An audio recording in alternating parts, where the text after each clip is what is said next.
Did you know 1/3 of your Bible is Bible prophecy? 1/3. That means there's a lot in the Bible concerning Bible prophecy. Thank you for joining us tonight. We're going to have a tremendous study studying Bible prophecy. Please call a friend, write us, leave a comment, subscribe, help us to get out the Word of God. And tonight we're looking at this subject, signs of the time, Micah's prophetic insight. Do you know that Micah pinpoints several events that take place in the nation of Israel, and he gives us some incredible hope for the future for this wonderful unfolding of God's Word. In fact, tonight we're going to look at 4 signs of the time in regards to the book of Micah, chapter 4. So grab your Bible and look with us in this great study together. First, we're going to find out the coalition of nations that come against Israel and the nation that is found in the Bible. Secondly, we're going to look at the restoration of the Jewish people back to their homeland. And then third, we'll see in a moment the inauguration of Jesus Christ's millennial kingdom that Micah the prophet elaborates. And then number 4, a preparation for the building of the next temple, which will be in Jerusalem.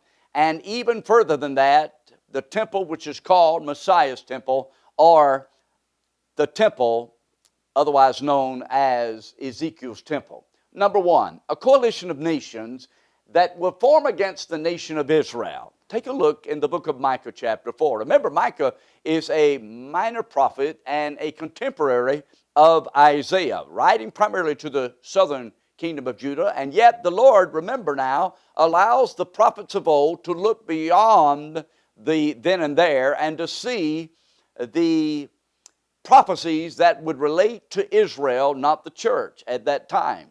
So, Micah's prophecy says in this first phrase, "Now also many nations are gathered against thee, that I say, let her be defiled, and let every eye look upon Zion.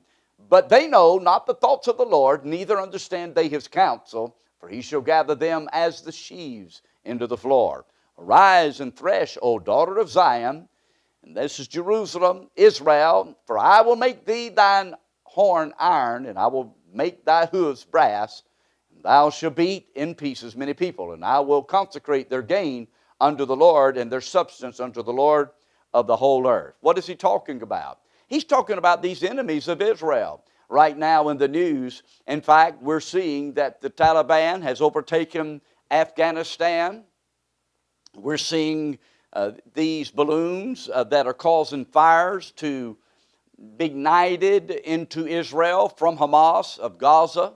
We're seeing even attacks from the north in Syria, Hezbollah. And we're seeing that Russia has come out recently and admitted that they shot down some of the missiles that Israel fired into Syria to counter some of the attacks from Hezbollah. Whereas Russia had often been an ally during the days of Netanyahu, but it appears now, since a new prime minister, the Naftali Bennett, now Russia is on the other side of the fence. Meanwhile, the president of Turkey, Erdogan, has made no bones about it that his goal is to establish an Islamic caliphate worldwide. China will be in the mix, coming against Israel and even coming against the Lord, according to the book of Revelation chapter 16, verse 12, the kings of the east crossing the Euphrates River. So Israel has enemies on every side. There is a coalition of nations, and I may not admit and agree that this is the Battle of Armageddon. However, I think this will be leading up, and the word battle is word polemo, which means campaign of battles. But you'll notice on the map that Iran, which is 1936, consisted of Afghanistan and Pakistan.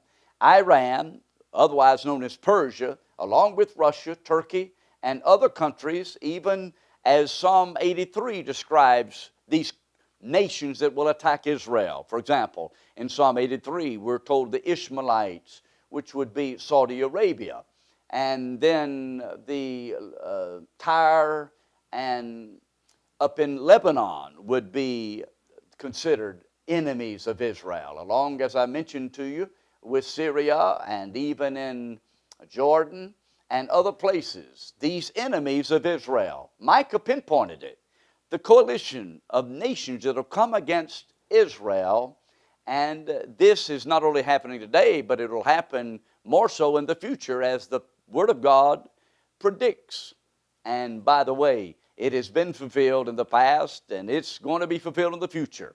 Keep your eye open and pray for the peace of Jerusalem. Number two, Micah pinpoints a restoration of the Jews back to their homeland. Let's take a look at that and see what that means. Signs of the time. A restoration of the Jews back to their homeland. You know, the Bible prophecy has been fulfilled concerning the Jews' first dispersion and their captivity into Babylon, which consisted of 70 years. However, they returned and rebuilt the temple. But we're going to talk about the prophecies that related to their being overtaken by the Roman armies as well. But restoration of the Jews back to their homeland. And speaking of that, that leads us up to this next discussion. The Jews were diaspora or dispersed among the known world from Jerusalem, 70 A.D. Jesus Christ predicted. Remember when he was standing in what we call the Olivet Discourse, describing the temple, namely Herod's temple, which took 46 years to build, he looked at those massive stones, told his disciples when they were asking him about the signs of the time and the end, he said, not one stone will be standing upon another. Do you know that it was about 40 years approximately to the date that the Romans would storm in under Titus the general and devastate Jerusalem, burning it to the ground, and thus causing the Jews to be scattered to the four quarters or corners of the earth. And if you'll notice, here is what I took a picture. I happened to be in privilege of going to Rome, and here's what's called the Ark of Titus. Here is the Colosseum in the background. What is the Ark of Titus? It's an archaeological site that shows and depicts these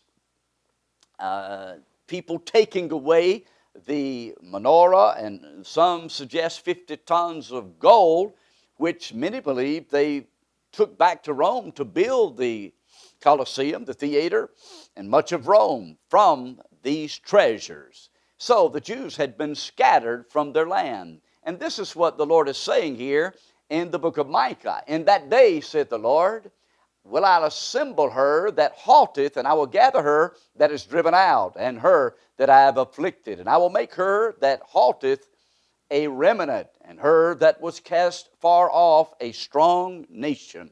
Notice that. We're going to talk about when that took place. And furthermore, when more Alials are returning to their homeland will take place. This has been partially fulfilled, but it will be fully fulfilled in just a moment I'll describe. And the Lord shall reign over them in Mount Zion from henceforth even forever. Now, let me just take a look at this. And you're well aware of the fact in 1948, May the 14th, a bold prime minister named David Ben-Gurion took a stand and declared Israel a nation. We happened to be there at what's called the Independence Hall in Israel, at the very place where this was established. Needless to say, the Jews came back to their homeland, and they've not only celebrated 70 years, but they've celebrated, if I'm not mistaken, 73 years of being back in their homeland. And God promised them that land. Don't forget, in the book of Leviticus chapter 25, God said, it's my land. I gave it to you. It's not to be sold.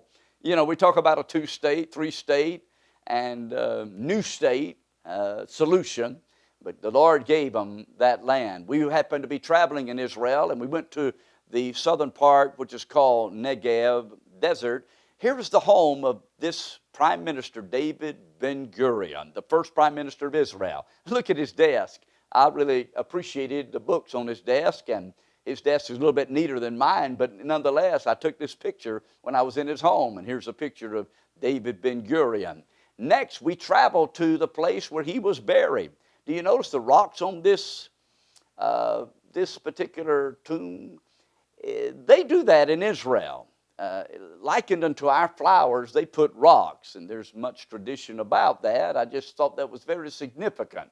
So number one, we find in the book of Micah a coalition of nations that will form against the nation of Israel. We've looked at that already. Next, this sign of the time, a restoration of the Jews back to their homeland. And Ezekiel also pinpoints that there'll be more of the Jews to return to their homeland in Ezekiel chapter 34, 35, 36, 37. And we can read more about that as well. But number three, the third sign is an inauguration of Jesus Christ's millennial kingdom. Notice, all of these are from the book of Micah, chapter 4, 11 through 13, 6 through 8, and now 3 through 5. Let's take a look at this sign of the time, 3 through 5. This is referring to the millennial reign. After Jesus Christ comes back in the twinkling of an eye, faster than you can bat an eye. Paul records those words in 1 Corinthians 15, inspired by the Holy Spirit, letting us know that that time is very near.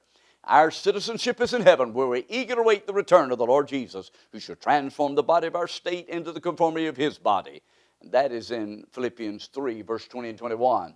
The judgment seat of Christ, 2 Corinthians 5:10 will take place, the marriage of the Lamb, according to Revelation 19, and then we'll return with our Lord as the King of Kings. He'll be the King of Kings, the Lord of Lords, and the Battle of Armageddon will consummate human history as we move into his ushering in his kingdom. And his kingdom, there shall be no end. Hallelujah. Jesus Christ will rule and reign. There'll be perfect peace and prosperity during that time. All that man has always longed for, yet there's never been a time when we're going to read in a moment about the wars, no more wars, and the swords being turned into plowshares and pruning hooks. The Lord had me to write a book about that. It's called Church Now, Kingdom Later. I'm not necessarily trying to promote the book, but if you'd like a copy, it's in the, you can go to Amazon.com. But did an extensive research on a dissertation on this subject about the millennial kingdom, how the kingdom is yet to come, the physical, literal kingdom where Christ sits on his throne in Jerusalem as depicted in the Old Testament prophets and described in Revelation chapter 20. Well, here is the text. He shall judge among many people and rebuke strong nations afar off, and they shall beat their swords into plowshares and their spears into pruning hooks. Nation shall not lift up a sword against nation, neither shall they learn war anymore. Hey, when has there ever been a time there's not been war? I mean, from the beginning of the time, Cain killed his brother Abel, and Jesus said there'd be wars and rumors of wars in the Olivet Discourse, Matthew chapter 24. But when the Lord reigns in Zion, there's not going to be any more war. And that's why I know that this scripture has not been fulfilled as of yet, but it will, according to the Bible. And then he refers to the people will walk everyone in the name of his God, and we'll walk in the name of the Lord forever. We've talked now about this prophetic insight Micah gave us, the coalition of nations and the restoration of the Jews back to their homeland, and inauguration of Jesus Christ's millennial kingdom, when that'll take place. Last but not least, the preparation, a preparation for the rebuilding of the temple in Jerusalem. These are signs of the time. And what do we mean by preparation? You do know now that right now there's not a temple standing on the Temple Mount. Here's what Micah says, but in the last days, notice the last days, it shall come to pass that the mountain of the house of the Lord, the mountain of the house of the Lord, that's a Temple Mount, shall be established in the top of the mountains, and it shall be exalted above the hills, and people shall flow unto it. Many nations shall come and say, come, let us go up to the mountain of the Lord, and to the house of the God of Jacob.